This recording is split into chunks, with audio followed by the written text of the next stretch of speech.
1970, and Ford wants some of that sweet import compact market. So here enters the Ford Pinto, a lightweight, cheap car that you could tote around town. So what turned a fun little car like the Pinto from this to this?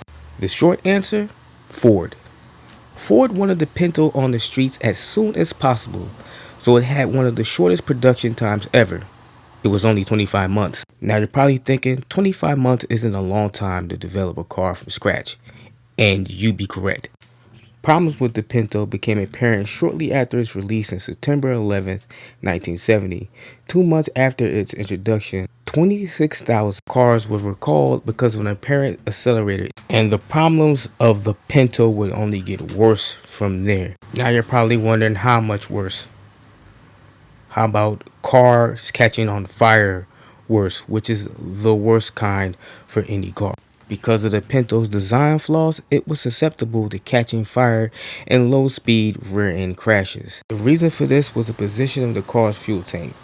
The Pinto design placed a fuel tank between the solid live rear axle and the rear bumper. Standard practices for subcompact cars of the era, but became a deadly flaw for the Pinto later on. The fuel tank flaws were exacerbated by a reduced rear crash space, a lack of structural rigidity in the rear, and an almost decorative rear bumper. Ford was accused of knowing the car was unsafe and refused to change the design because money.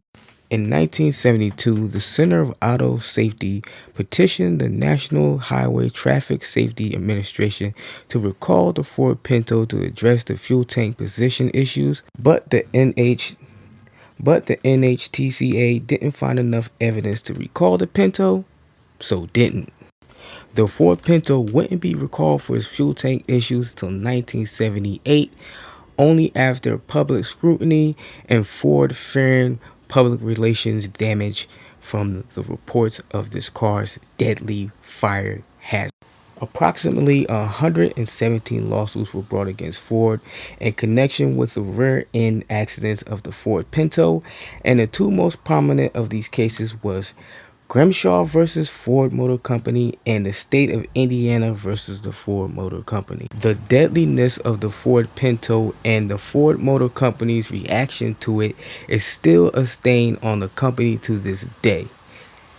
And those factors are what led a lot of people to call the Ford Pinto the worst car ever built. And with that said, I'd like to bring this video to a close. So thanks to all the people that support this channel.